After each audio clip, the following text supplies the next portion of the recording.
All right, the case history of my patient here is a 66-year-old female. She is living with her husband.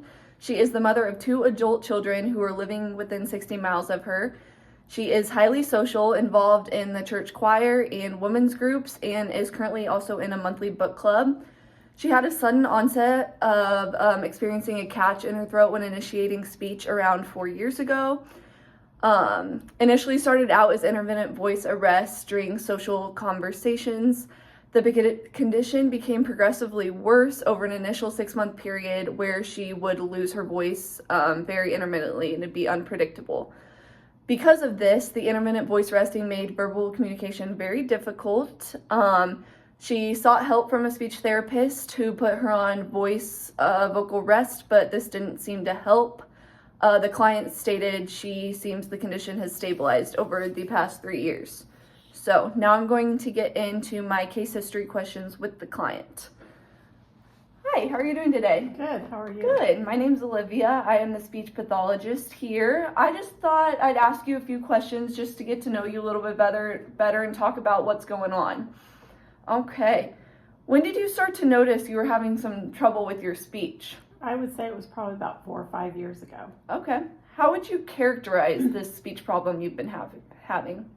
I guess the best way to describe it would be weak and unstable. What is your main concern when it comes to your speech?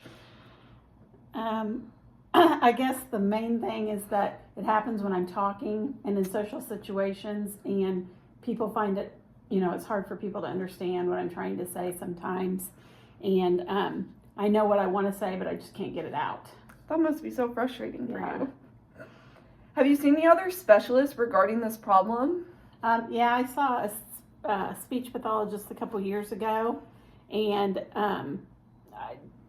I went on voice rest at that time, but it didn't seem to help. And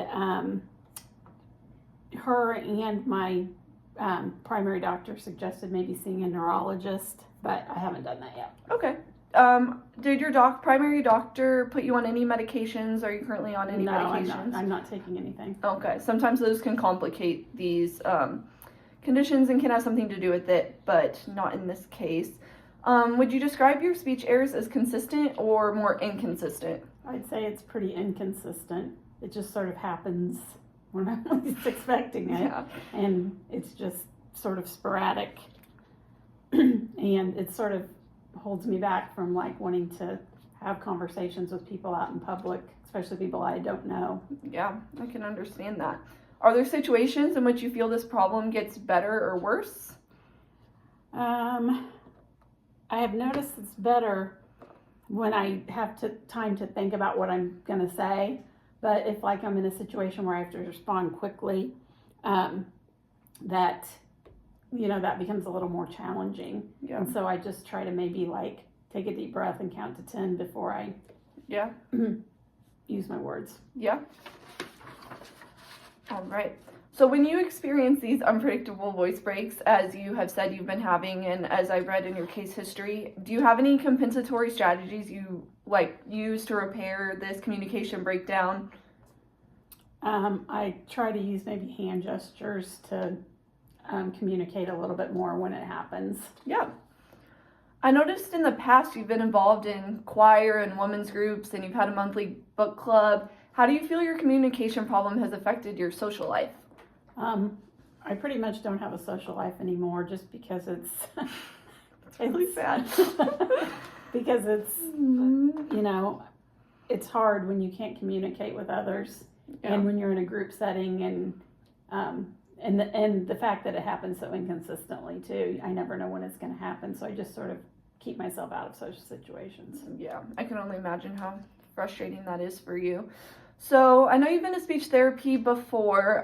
What are your goals for coming back? Why did you decide to come back here? I'd just like to improve my overall communication skills. Yeah. I don't know if you can help me in any ways, but maybe if I can learn how to cope better, and maybe you could give me some tools to help more effectively communicate with others. For sure. Now I'm just going to do a quick, what we call an oral mech exam. We're just going to look and make sure everything's moving okay and looking okay in there to see if that could be contributing to this problem you've been having. So I want you to stick out your tongue as far as you can. Okay, move it side to side. Awesome. I also want you to take your mouth now, and I want you to sit there at rest. Now can you smile? Good. Can you round your lips? Good. And now puff out air like this. Good. Okay, now I'm going to take a quick look inside to look at that soft palate in there. Can you open up really wide and say, ah? Ah. Good. Okay. Let's see. I'm going to have you repeat some sounds after me. Can you say E, E, ah, ah, ooh, mm, ba, ba, ga? ga, Good. Now I'm going to have you repeat these words. Cat, cat, catnip, catnip, catapult, catapult, catastrophe. catastrophe, Please, please, pleasing, pleasing, thicken, thicken, thickening. thickening. Good. Now repeat these sentences. We saw several wild animals. We saw several wild animals. My physician wrote out a prescription. My physician wrote out a prescription. Good.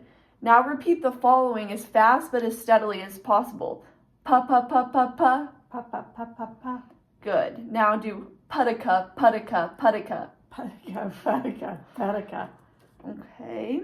Now can I just have you count from 1 to 10? 1, 2, 3, 4, 5, 6, 7, 8, 9, 10. Awesome. Thank you so much. Mm-hmm.